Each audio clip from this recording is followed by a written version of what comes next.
Hey friends, hola amigos, how's it going? If this is your first time seeing my face, hello, what's up, how are you?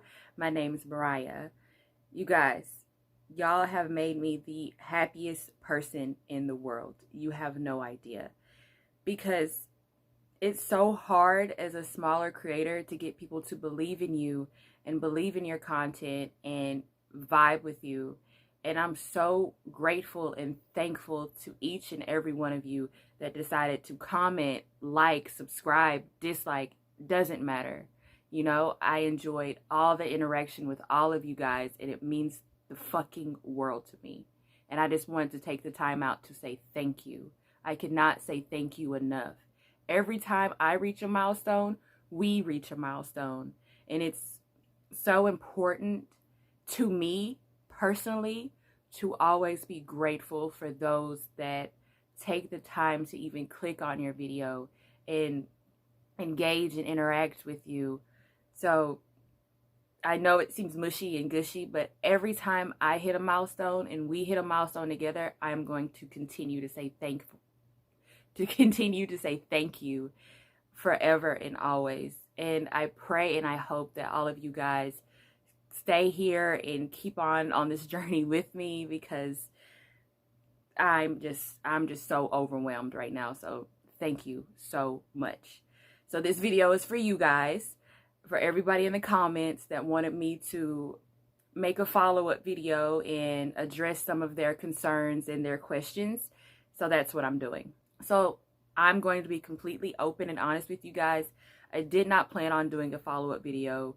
I honestly didn't expect to get so much engagement that I got with that video, but I get it.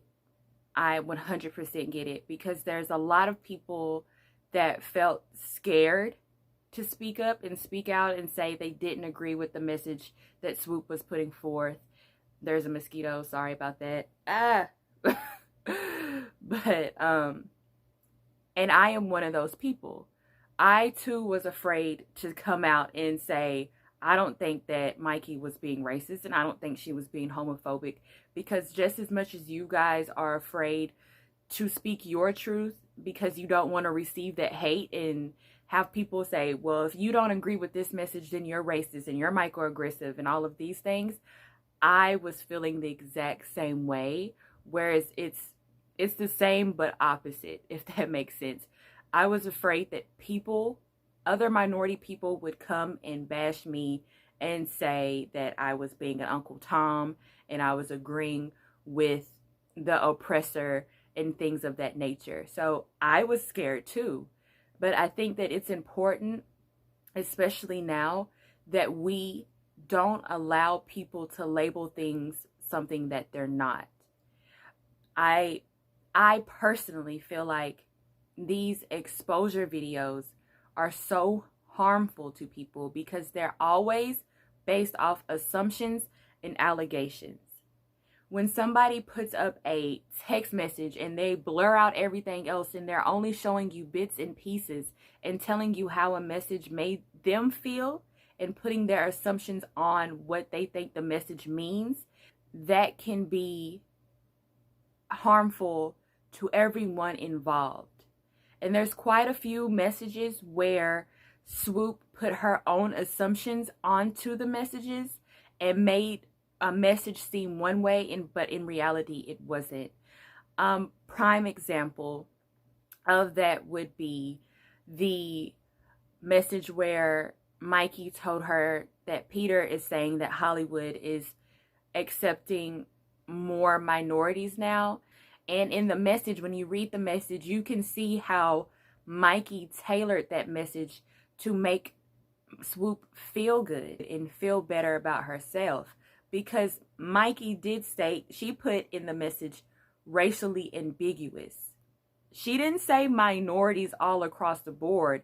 She said racially ambiguous people are being more accepted into Hollywood. To you guys, do I look racially ambiguous to you? No. But does Swoop look racially ambiguous to you? Absolutely. She was tailoring a message to help her friend feel good and to feel more included into things and not feel so separated. We all know that it is hard for minorities in Hollywood. We get that. We understand that. But to twist somebody's words who is trying to make you feel better and uplift you, that sucks personally. Also, the message about the everything is racist Kool-Aid. That happens to be everybody's message that they refer back to when they are making their argument. I personally did not take that as she was saying Kool-Aid as in a black people thing. 100% Swoop made that a black person thing, a black people thing, a black culture thing. And that for her to do, that's very cringe on her part. But what I think MYKIE was saying was, like Jim Jones in Heaven's Gate, for example, they drank Kool-Aid, which means they are drinking the poison. The everything is racist Kool-Aid is exactly the prime example of what MYKIE was talking about when Swoop decided to make her messages geared to her friend a racial issue. I had a conversation with someone in the comment section where I said, why does everything have to be racist now and microaggressive now? Why can't girls simply just be catty and bitches and assholes anymore? And other people too, not just females. Why can't we just call somebody a bitch and be like, you know what, you were an asshole and you were a piece of shit friend? Why does it have to be you were racist? Now, granted, there are people out there that are 100% racist. There is people out there that do exhibit and exude microaggressive tendencies. But why is it so bad to just call somebody an asshole or a dick? You know, I would have loved that video of Swoop's if she would have said MYKIE was a bitch of a friend. An asshole of a friend. You know what I'm saying? I think personally that the video that Swoop made did more harm than good, because when you put out a video based on assumptions, especially that deals with racial issues and racial topics and homophobic topics, how can someone like MYKIE defend herself when everybody's already labeled her a racist and a homophobe? Granted, let me just interject really quickly. The Rihanna video that she did and the airline situation that she did, you know what I'm saying? Like, that ain't it, sis. But if we're looking solely at how MYKIE treated Swoop, the allegations that she made and presented with her heavily edited video, because let's keep in mind, Swoop, she makes short films and stuff for a living. So of course the video was going to be fire. It was going to be good.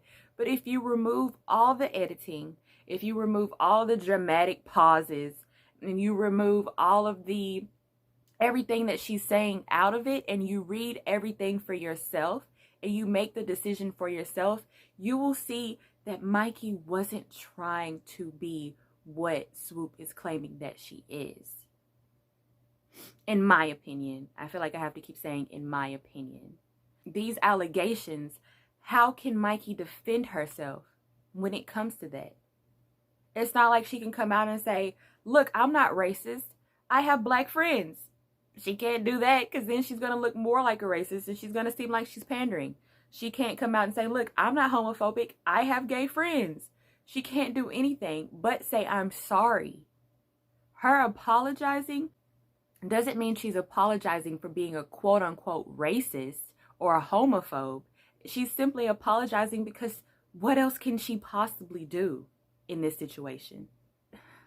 And also, why do YouTubers feel like it's their job to try to deplatform people? That's another thing that's been on my mind. Who are you to say somebody doesn't deserve their audience that they have worked so hard for?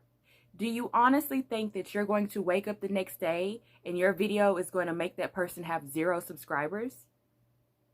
Absolutely not. And the more interesting part about it is Swoop's video has like 11,000 dislikes. And if you go through her comment section, it's very hard to find somebody that's not championing her and not agreeing with everything that she said. I found that like kind of odd. But then again, she does have like 16,000 comments, and I don't plan on sifting through all 16,000 of those comments to find the people that don't agree with her or whatever the situation may be. But I just kind of found that interesting that for her dislike ratio to be like that, where's the people where's the people in the comment section, you know? But back to the whole exposed thing, right? Most of these exposed videos that are floating around are all solely based off allegations, except for like the Shane Dawson and the Jeffree Star situation, right? Nah, they are what they are. they are what they are, okay? But when the whole James Charles situation was going on, right? And the Bi Sister scandal took place, that was solely based, his being labeled a predator was solely based off of allegations and assumptions.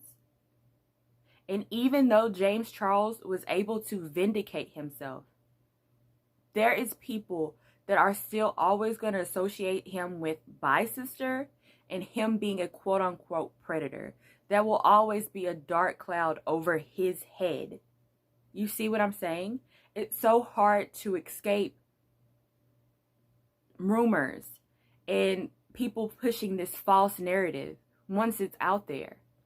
And I feel for Swoop and I feel for MYKIE, because right now they're both getting it really hard. You know what I'm saying? They're both feeling it right now. But at the same time, Swoop could have went about it a different way, especially when she made the tweet. I 100% feel like that tweet was made to bait MYKIE in to say something to her, so then she would have ammo to make her video. Everybody, when she made that tweet, everybody instantly knew who she was talking about anyways. And at least MYKIE did the mature thing and reached out to her, because MYKIE could have got on the internet that day and came for Swoop and said, you made a tweet about me, but she didn't. She came to her and was trying to figure out why she tweeted that out. Swoop could have did the same thing. This was your almost a decade friend. If you feel like you can't talk to her about your issues and you feel like she doesn't really care about the things that you're going through, and you claim that you've had discussions with her over and over again, stop being friends with her. Leave her alone. And I think that it's important, again, that I say that I am not siding with either one of these girls. My stance is there is ways to handle things, and making an exposed video isn't one of them. Unless you have cold, hard evidence against somebody when you're making an exposed video, don't make it. Don't leave anything out to interpretation. If you're going to make an exposed video, have all of your facts. Don't make an exposed video full of allegations and assumptions. And honestly, bruv, in my opinion, I don't think exposed videos are going to stop happening until a YouTuber out there or somebody out there says, no, you're not going to ruin my reputation because you don't think I deserve my platform. And they sue. Because if it were me personally, I'm not going to allow you to ruin my reputation and my career that I have built from zero off of how something made you feel. And now you have the whole world thinking I'm something that I'm not. That's just me, though. I can't speak for anybody else. And I'm not saying that MYKIE should sue anybody, and I'm not saying anybody should sue anybody. But I'm saying if it was me personally, I'm not going to allow you to ruin my reputation. No way, no how. Or my career. Even if some way, somehow, MYKIE does clear her name and she proves that she's not racist and homophobic, there are people out there now that are still going to push this narrative of her being this type of person based solely off that video. So, hopefully I covered everybody's questions and concerns that they were having. Hopefully I did. If I didn't, I'm sorry. But again, thank you so much. Thank you so much. It's corny, but oh my God, thank you so much. To all of my subscribers and to everybody, thank you so much. And if you happen to like this video, please make sure to like, comment, and subscribe. I look forward from hearing from all of you guys. And I will see you guys in the next one. Bye. Also subscribe because it's free.